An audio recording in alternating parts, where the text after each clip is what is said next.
suspended. Without objection. Mr. President, before I begin, I just want to say how grateful I am that President Trump is safe after what appears to be a second attempt on his life in the space of 2 months. The trend this election cycle has taken toward violence is disturbing, to say the least. And I hope that this weekend's events will prompt reflection on our political discourse and the importance of not letting our disagreements lead to the dehumanization of our opponents. I'm grateful for all the law enforcement personnel who responded and helped prevent another tragedy. And I look forward to seeing a thorough investigation. Mr. President, perhaps the most important thing we do here in Congress is to provide for our nation's defense. I've said it before and I'll say it again. If we don't get national security right, the rest is conversation. Everything else we do in government and our very existence as a nation depends on our getting security right. And national security, Mr. President, is not a one-and-done kind of a situation. We can't rely on a one-time military buildup or the reputation we've earned as a superpower to keep our nation safe.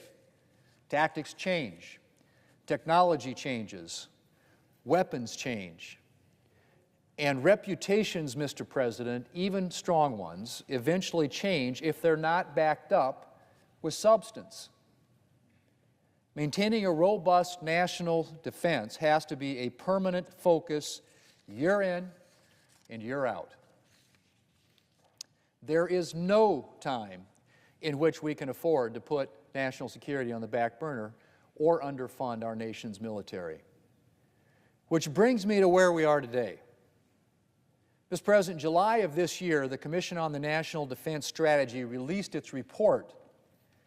It had this to say, and I quote, "The Commission finds that the United States military lacks both the capabilities and the capacity required to be confident it can deter and prevail in combat," end quote.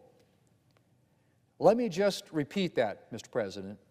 The Commission finds that the U.S. military lacks both the capabilities and the capacity required to be confident it can deter and prevail in combat.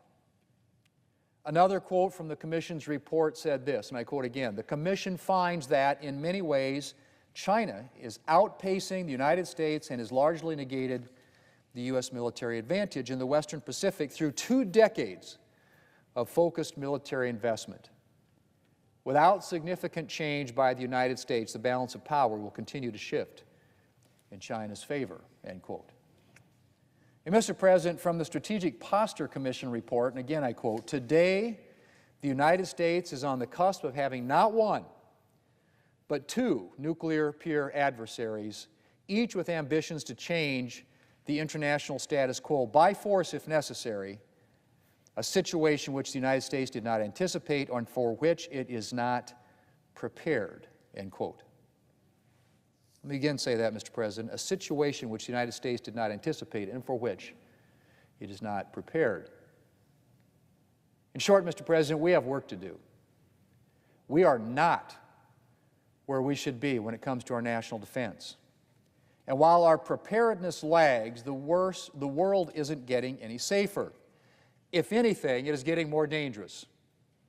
Over the course of the Biden-Harris administration, we've seen Russia invade the sovereign nation of Ukraine, China growing increasingly aggressive in the Pacific, a brutal terrorist attack on Israel that left more than 1,000 dead, terrorists threatening shipping in the Middle East, and the list literally goes on and on. This summer alone, Russian and Chinese bombers for the first time sortied together 200 miles off the coast of Alaska, an alarming display of the growing ties between those 2 nations. Taiwan reported 305 airspace violations by Chinese aircraft in the month of June, the 2nd highest monthly total on record. The Chinese continue to swarm and even collide with ships from the Philippines. And just 2 weeks ago, Japan, for the first time, reported an incursion of a Chinese aircraft into its airspace.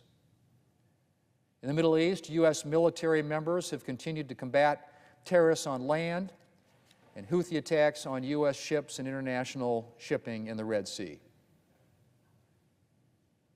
Hamas still holds upwards of 100 hostages in Gaza, including 7 Americans.